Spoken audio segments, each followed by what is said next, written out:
Olá, gente, sejam bem-vindos a mais uma videoaula de Engenharia Ambiental. Na videoaula de hoje, vamos falar sobre o ciclo do fósforo, né? E aqui, mais uma vez, eu mostro o gráfico do artigo do Rockström, de 2009, onde a gente mostra aí algumas fatias e alguns ciclos que saíram dos limites seguros do planeta, né? A gente falou já sobre as mudanças climáticas, onde tem a presença aqui do CO2 em acúmulo na atmosfera, do ciclo do nitrogênio e nessa aula a gente vai falar sobre o ciclo do fósforo, que ainda está dentro dos limites, mas isso em 2009, né? Estava aqui na beirinha. Provavelmente, se a gente não tiver o cuidado necessário, também vai ultrapassar os limites seguros do planeta. Então, o fósforo ele é essencial para os micro-organismos,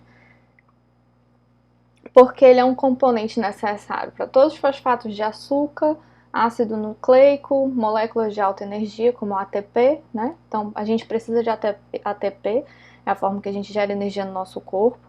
Nosso DNA é feito de fosfato, né? Toda célula precisa de fósforo. Como muitos dos fosfatos inorgânicos têm baixa solubilidade em água, o fósforo também é geralmente um nutriente limitante nos ecossistemas, né? Então a gente vai ter aí dois nutrientes muito importantes e que são geralmente nutrientes limitantes, que é o nitrogênio e o fósforo. Então, as bactérias solubilizam o fosfato pela ação de produtos ácidos do seu metabolismo, né? Compostos orgânicos de fósforo vão ser metabolizados a fosfatos inorgânicos. Isso é feito pelas enzimas que são chamadas fosfatases, né? Enzimas têm sempre esses nomes de ases no final. Então, essas enzimas que fazem essa metabolização do fósforo são chamadas de fosfatases. Então, como o fosfato pode ser limitante, muitas bactérias às vezes armazenam fosfato em forma de grânulo no interior das suas células para que alguns períodos de escassez elas tenham essas reservas dentro da própria célula.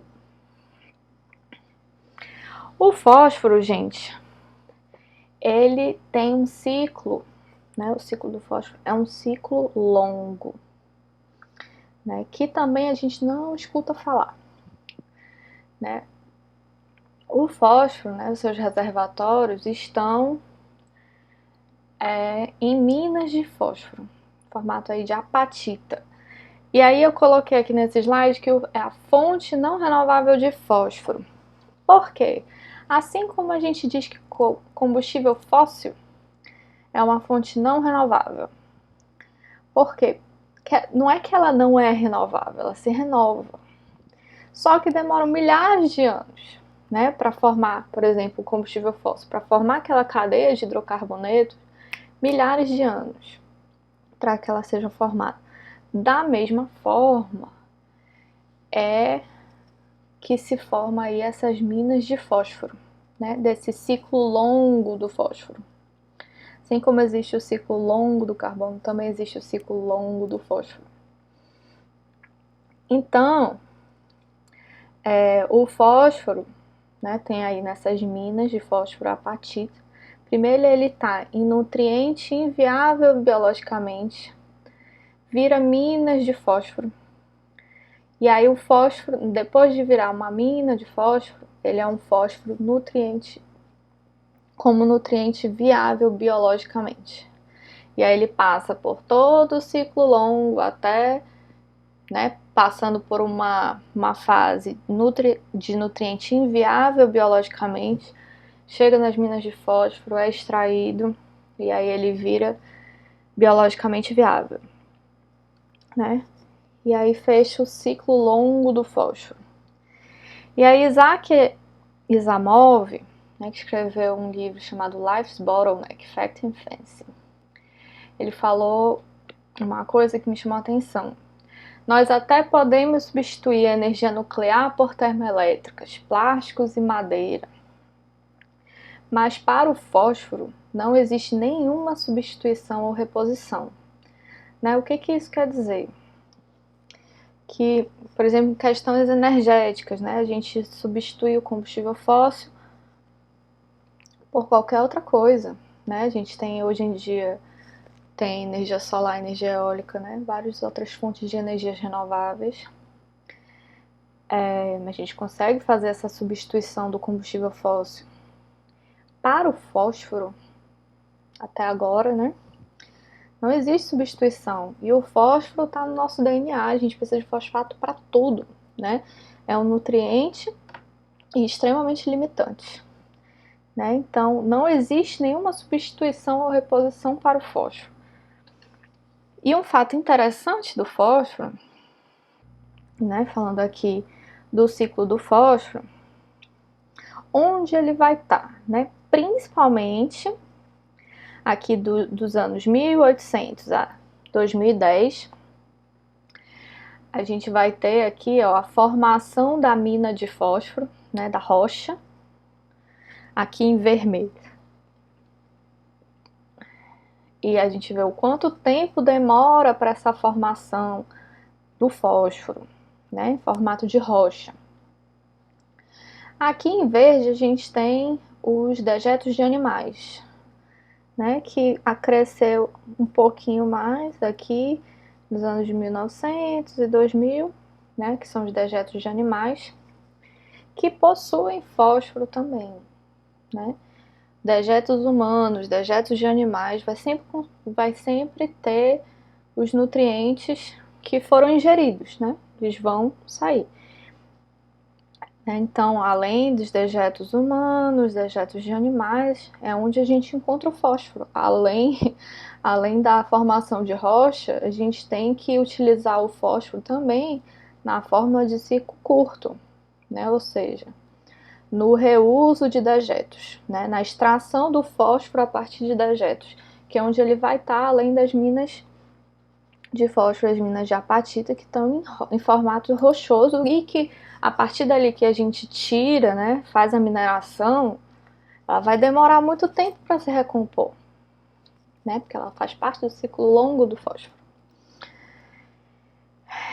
Outra coisa importante, que é muito importante a gente falar, é sobre onde estão essas minas, né, onde estão as rochas. Onde está essa reserva de fósforo? Ela não está igualmente espalhada pelo planeta. Né? Quem detém esses depósitos? Né? No Brasil a gente tem depósitos aqui ígneos, sedimentares e em ilhas. Né? Então aqui estão marcadas em xizinhos as ilhas sedimentares estão em bolinhas cinzas e os quadradinhos pretos são os depósitos ígneos. Então você vê aqui que, por exemplo, partes do planeta não têm depósitos, né? Eles não estão espalhados igualmente pelo planeta. Quem detém esse recurso do fósforo em maior quantidade, né? A gente vai ter aqui os Estados Unidos, tem uma reserva grande, produtor de fósforo. Outra reserva grande, a maior, está no Marrocos. A China tem uma reserva grande, né? E aí o resto está de pouquinho em pouquinho espalhado pelo mundo, né? Então no total a gente tem aqui 60 mil reservas, né, em produto de fósforo. Aqui no Brasil a gente também tem uma parcela, né, dessas reservas de fósforo. E elas estão concentradas aí, a maioria em Minas Gerais, isso aqui é em toneladas, tá, de reserva de fósforo. Santa Catarina, Goiás, São Paulo.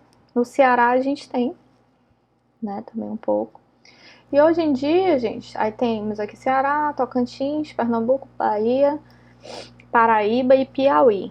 É onde está o fósforo do Brasil. Se a gente for parar para pensar, o mesmo poder que hoje detém quem tem reserva de petróleo, daqui a pouco vai ser o mesmo poder quem detém uma reserva de fósforo. E nesse caso, como diz Isaac Asimov, não tem reposição nem substituição.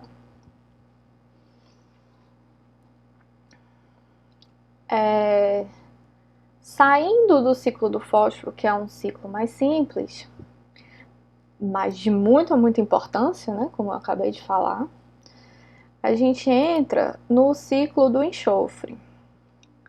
O ciclo do enxofre, né, o enxofre é um elemento essencial também para todos os organismos.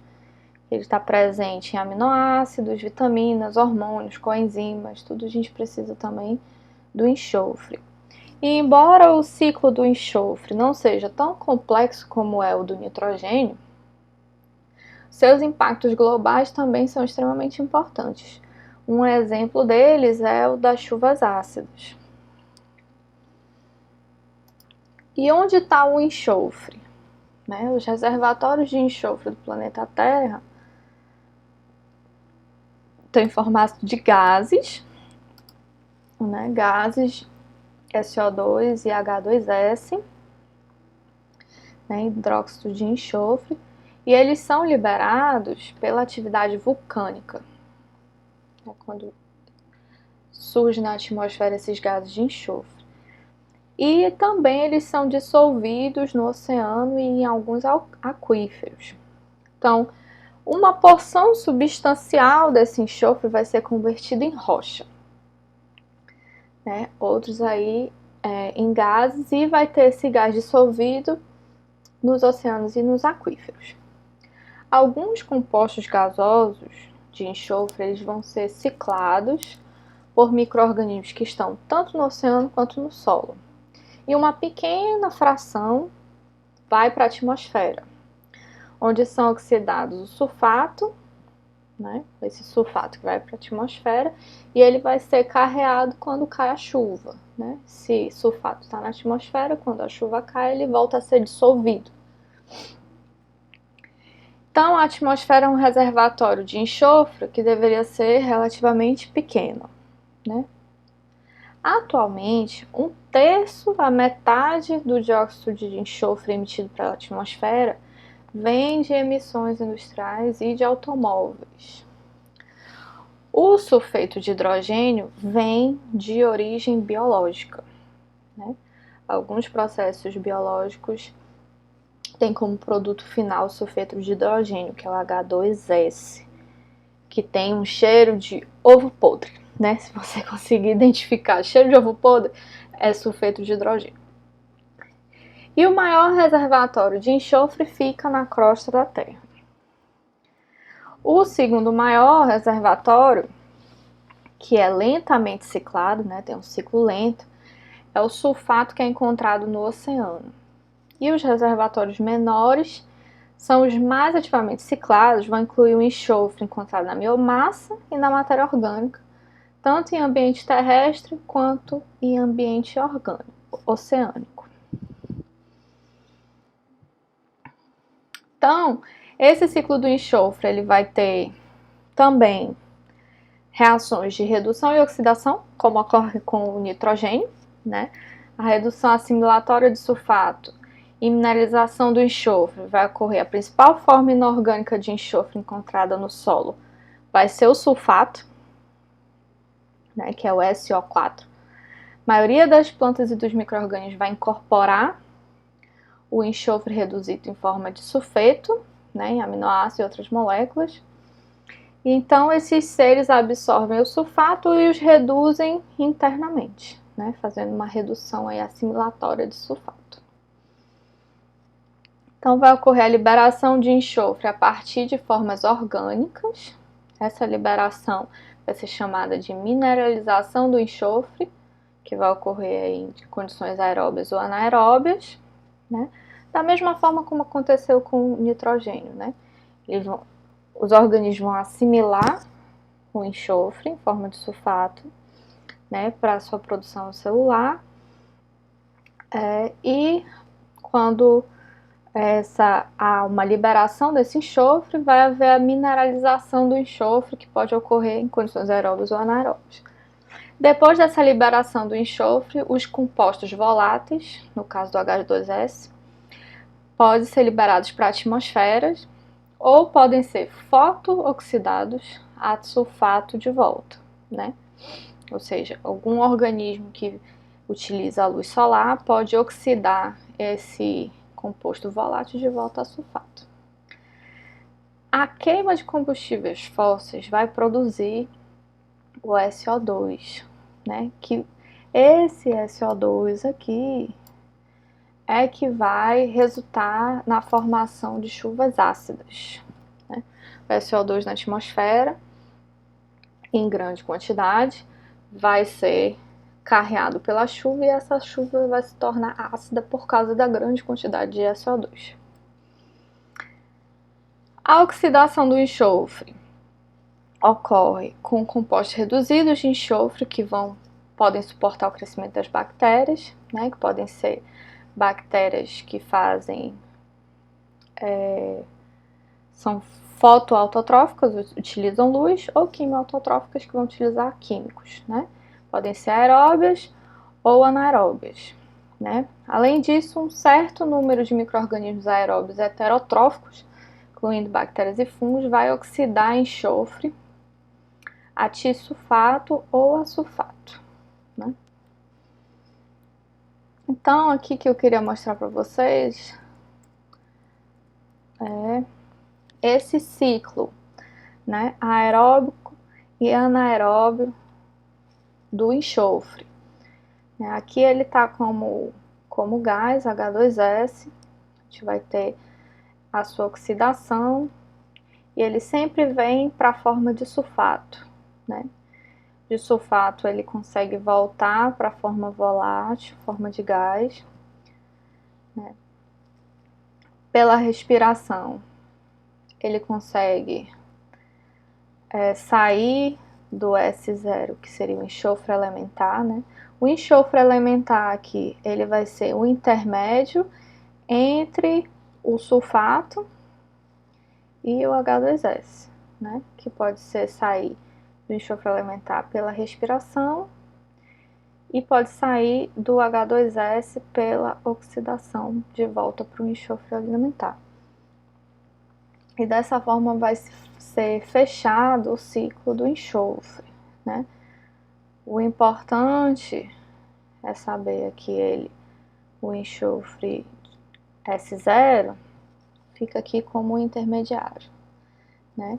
E que gases de enxofre, o principal sendo o H2S, que vem de produtos de ação biológica, a gente vai ter o SO2, que vai vir pela atividade vulcânica e também pela produção industrial.